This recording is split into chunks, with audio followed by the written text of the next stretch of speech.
Hey guys, this is National Master Kevin Yang back at it with another video. So, in this game, we'll be going over the game I played against Kat2007. Let us begin. So, I'm black, Kat is white, and d4 appears on the board.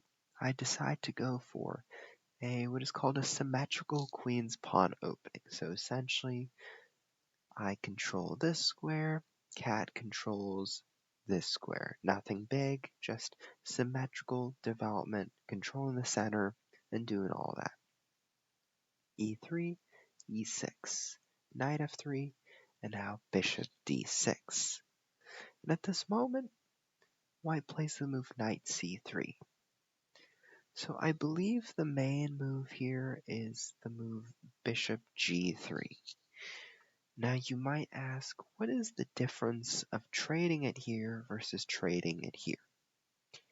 And the reason why people play this move bishop g3 is that after bishop takes g3, white plays h takes g3, and as a consequence, the rook has a almost semi-open file in which maybe there might be activity down it, maybe bishop d3 might come, put some pressure against the h7 pawn, but in general, opening up the line for the rook is the beneficial trade as a result of trading the bishops.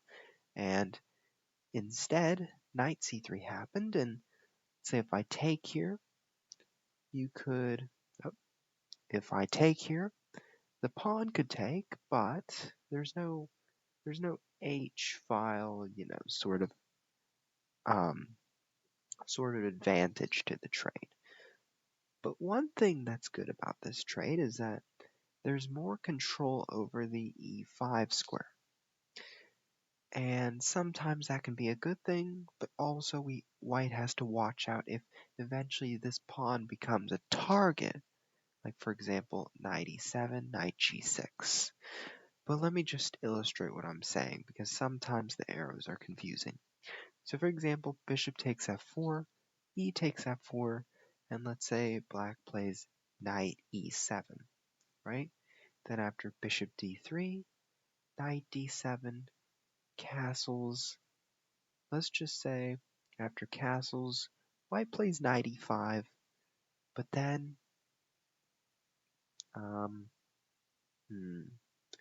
so bishop takes d3, queen takes d3, and now, after knight takes e5, there's f takes e5. So we don't want to take on e5. Maybe we could play the move f6. Maybe. But maybe we could also play the move c5.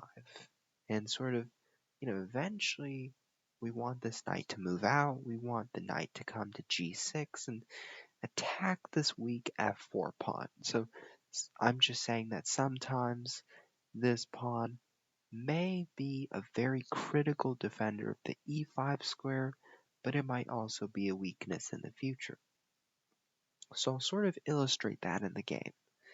So in the game, after knight c3, I play the move a6 just simply to prevent knight b5 of some sort. Bishop d3 happens, I play bishop to g6, illustrating the principle that after you take, I'm going to take with the h-pawn and open up the file. So castles happens, I play bishop takes f4, e takes f4, and now I move my queen to f6, just simply wanting to take that pawn. g3 happens, and now I play a very cheeky move. I play the move bishop h5. And I guess one part of my intention is sort of capitalize on this pin, but also look to this weak pawn and say, I'm going to play knight c6 and knight takes d4. What are you going to do? Right, so I basically pass the baton over to my opponent and I say, I have a threat, how are you going to react to it? So bishop e2 happens, I play knight c6, just simply threatening the pawn. After knight e5, Cat does everything right. Bishop takes e2, But after queen takes e2, knight takes d4. So the right move here is knight takes e2, just simply keeping the pawn under defense. And I would play knight g7. And after a move like queen d3, black might play the move h5 with the intention of h4, or just trying to create an attack with g5, but that was my intention. Instead, queen takes e2 happened. I got the chance to take on d4, and with that I retreated my knight, and after the move knight g4, which the computer says is a mistake, I both agree and disagree. So here's the thing. I like this knight on e5 because it restricts the queen from really going someplace, or the knight really plays a powerful role here. And I say that moving the rook to e1, for example, would reinforce the positioning of the knight.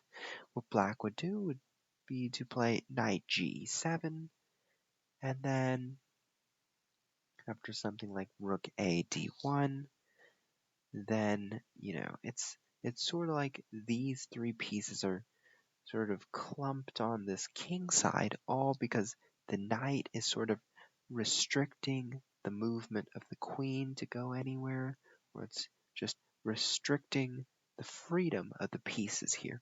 So that's why I say that. But after knight g4, this gives me the chance to move the queen to d4. I do so, and after queen takes d4, now, remember, every time you trade, you want to consider something. You want to consider, is it good for me? Number one. Number two, what is the benefit to trading in general, right? What is the benefit to, let's say, making such a trade, and does it benefit you in return? Like, for example, if we took on d4, knight takes d4, does it benefit white? And the true answer is no, because black gets a tempo on attacking the c2 pawn, and so therefore it would be a benefit for black. So in this case, I would suggest just, I believe, moving the queen somewhere after like queen e2. Let's say knight ge7. Maybe white wants to play like rook a d1. But in general, keeping the queens on the board makes the game harder. I hope that makes sense, but if it doesn't, just think of it this way, right? If you take off all the pieces on the board, and I tell you that black has one extra pawn, right? Once I tell you that black has one extra pawn, usually that pawn is going to win the game, or at least provide an incentive for the player that is up material to go for winning the game. So either way, being up on material is psychologically beneficial, but in simpler terms, it just makes you happier if you're pawn up. So if you're pawn up and you traded everything, you're still a pawn up, then you'd be happy. But okay, in the game, rook ac1 happened. I played the move h5, just simply creating a threat. After knight e5, brought my knight out. Rook ad1, knight c6, just not doing much, keeping the knights tangled together and reinforced. Knight takes, knight takes. And you can see that I'm slowly consolidating my position, even trying to create some weaknesses on the king side. Kat plays a very good move with the move g4. Now, I make a strategical error here. Originally, my intention was to take and sort of open the h file for me. So now after the move g4, I realize that in the moment, white wants to play h3 and sort of keep this pawn structure, right? But I start to shift my priorities because I sort of see that after h3, rook h4, white has f3, and I felt like in that position I couldn't achieve much. So that's why I pivoted. I pivoted to rook e8, and ultimately this is a little bit of an inaccuracy because now this pawn is more of a weakness than it is something seen as a distraction, right? If white plays king g2, king h3, well, this guy is sort of helpless because they're very far behind. So after king g2, I play the move d4, knight e4, and I play the move e5 because I want to create some counterplay in the center. After f5, I play the move knight b4, just simply asking, will you allow me to take these guys? But after a3, which, at first I thought was brilliant, I sort of calculated, I was like, knight takes c2, rook e2, d3, rook e d2, rook d4. And I sort of thought about this. I believe king f3, rook d8, and I looked at this position and I said, do I like it? And I was like, partially, yeah. But also the fact that my knight cannot move, it feels like I'm winning here, but it would take a bit longer. You know what I mean? Like when the pawn is all alone and you gotta spend a few moves catching up your peers, and the knight's sort of, awkwardly placed in a spot where it can't really move any place. So that was the feeling I got from this position. So I said, let's see if I can approach this differently. So after a3, I said, let's move the knight back to d5, reroute it to f4, and try to help this pawn.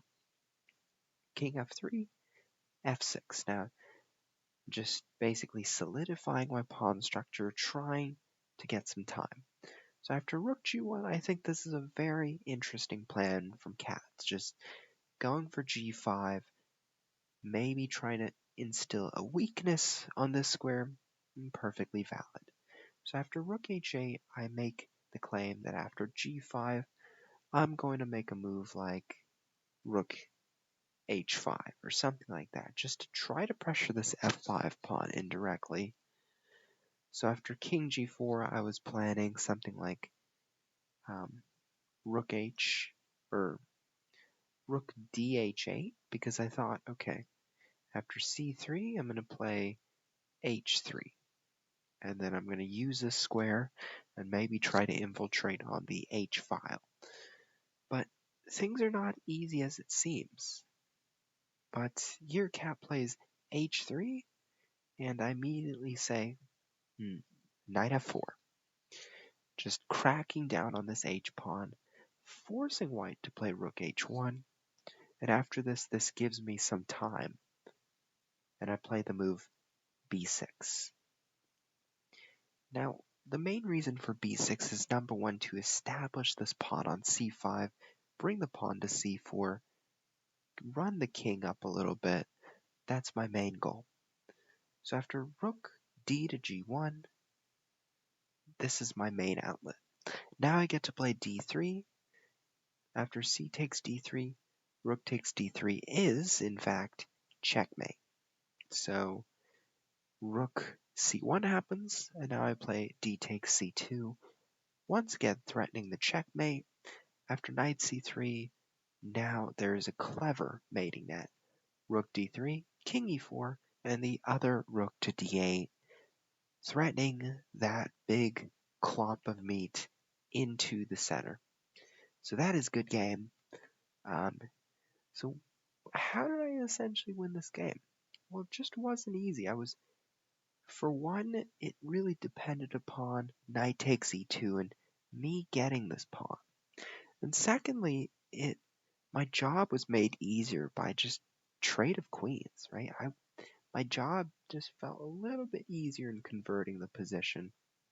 And although I did have some problems with converting on the king side, I sort of pivoted and eventually I found my way through with the help of this knight on f4. So thank you, and I'll see you next time.